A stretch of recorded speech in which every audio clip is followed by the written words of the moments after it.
На стрімкі схили і лісові вершини Чернівецької Височини ліг перший сніг 2025 року.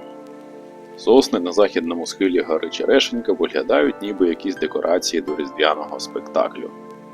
Тут над селом Старі Брасківці і високо над долиною річки Глиниця, на висоті 490 метрів над рівнем моря, зазвичай панує сильний вітер. Проте зараз встановився повний штиль, що допомагає зберігати снігові прикраси. Через повну відсутність вітру обрій напівприкритий туманом, нижньою кромкою шаруватої хмарності. В 10 кілометрах північніше і на 30 метрів вище погода трохи інша, проти снігу і тут не менше. Західний побічний гребінь гори Спаська, одна з найвищих точок Чернівецької Височини, майже повністю у хмарах, і через це засніжені дерева виглядають химерно.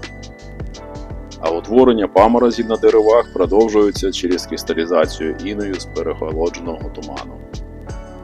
Напередодні погодні умови були оптимальними для того, щоб цей мінімалістичний покрив суттєво прикрасив ландшафти. Сніг потроху йшов протягом 23 і 24 грудня, щоб досягти максимуму на католицьке Різдво 25 грудня. Починалося все з переходу дощу в мокрий сніг, який мав змогу налипати на дерева. Відсутність вітру дозволила снігу не впасти відразу, а прийдешній мороз остаточно зафіксував його. Згідно з даними погодного вебсайту Ventusky, Карпатському регіону дуже пощастило зі снігом, бо його поки нема ніде в Україні. В тумані помітна цікава блакитна підсвітка. Це чисте небо просвічує з північного схилу гори, в той час як на південному схилі майже нічого не видно. Вища лінія Чернівецької Височини, гребень між горами Спаська і Цецено, зазвичай є поділом різних типів погоди. Це відбувається і на рослинності. Холод і темряву північного схилу витримують тільки вікові гірські буки, а на півдні є всього потрошку, ліс мішаний.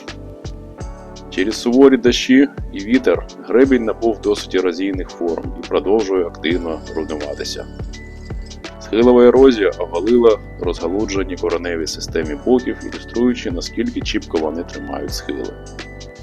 Ці деревні щупальця розповзлися тут ніби загадкові істоти юрського періоду, завжди дивуючи своїм виглядом.